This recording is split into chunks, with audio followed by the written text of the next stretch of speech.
Hello everyone and welcome back to my YouTube channel.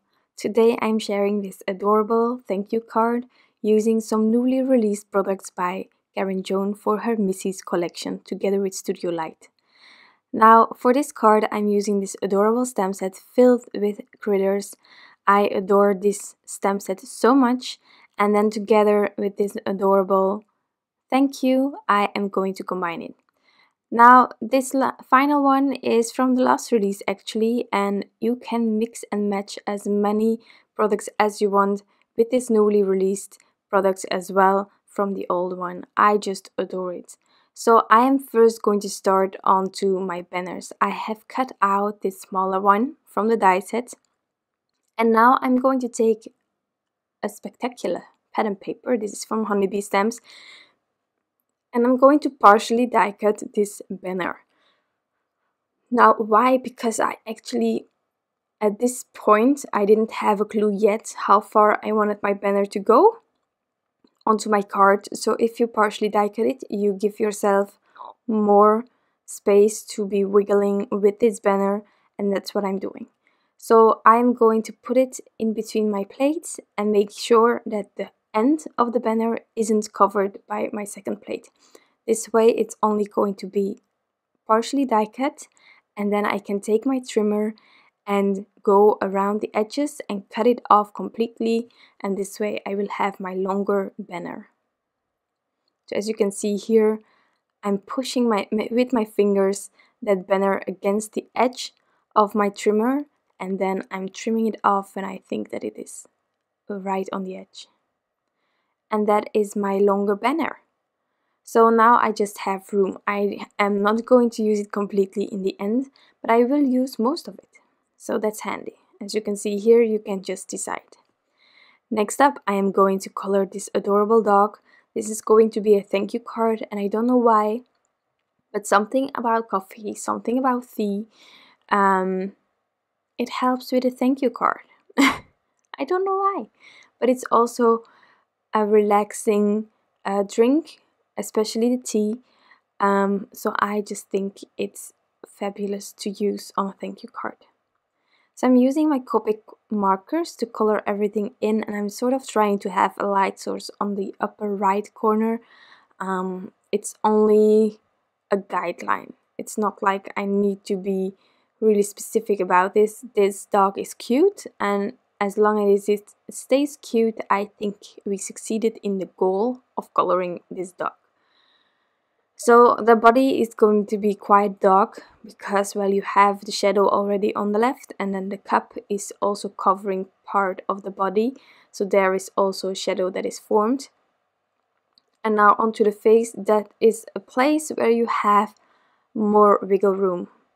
Also always handy if you try to start with blending to have a bigger area to really see what your markers can do and how far you can go.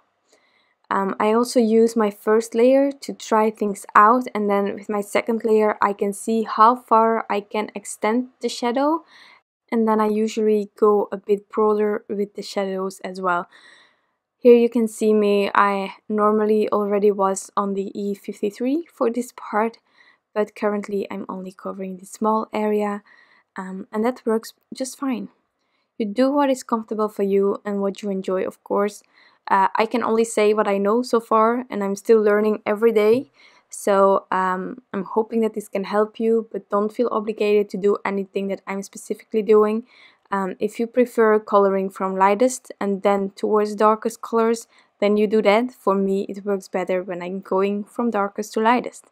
So everyone has his own way of coloring, but if you want to know what I'm doing, then you're here on the right address, because I'm showing you exactly what works for me or what I have learned so far. So onto the cup, I wanted to have a bit of a minty cup because it's also in the pattern paper. I don't know if you recall it, but I just wanted to match it, and at the same time I wanted this image to stand out, so that's why I'm using the G02. And the other one is a bit darker than what you can see on the pattern paper, but also my dog is a bit darker, so well, that works. Almost finished with this cup, and as you can see I'm trying to have a really light area by flicking a bit today. That's what worked for me for this cup. Sometimes you can just color however you want, but if you're having difficulties with blending, or if you just want to have a bit of a light idea, I think that flicking is a good way to go. It helps me at least. So this is finished, the coloring. I'm going to fussy cut this adorable dog out. There are no matching dies as far as I know. So I'm just fussy cutting it with my scissors. I'm still not an expert, but I just prefer the way that I cut than the way that my Scan and Cut is doing the outline. I just want a smooth white transition around the edge of my images.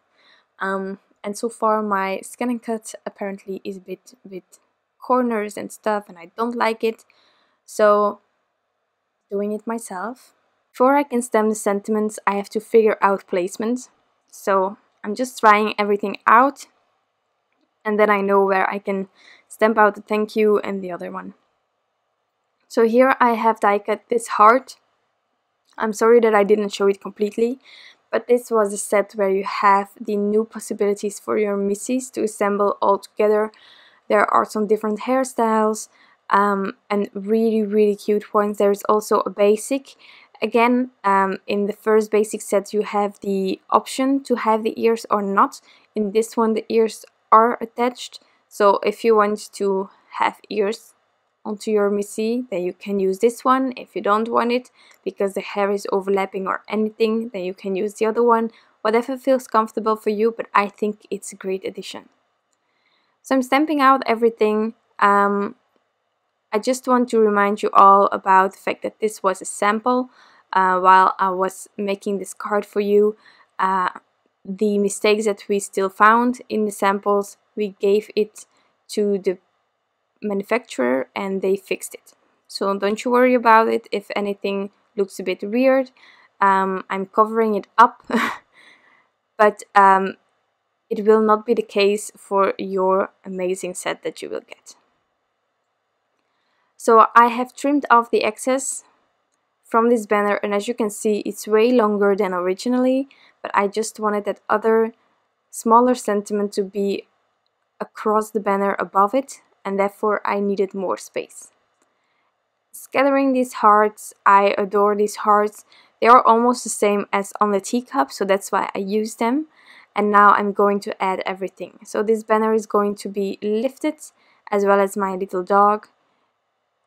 And then I will add the hearts flat onto this card. I'm just making sure that this banner is straight. I also tried while I was cutting out the bigger banner to have it sort of going parallel with the design on the pattern paper itself. So that also helped me with getting the other one aligned straight. Adding the little dog, I just love him. And then the hearts.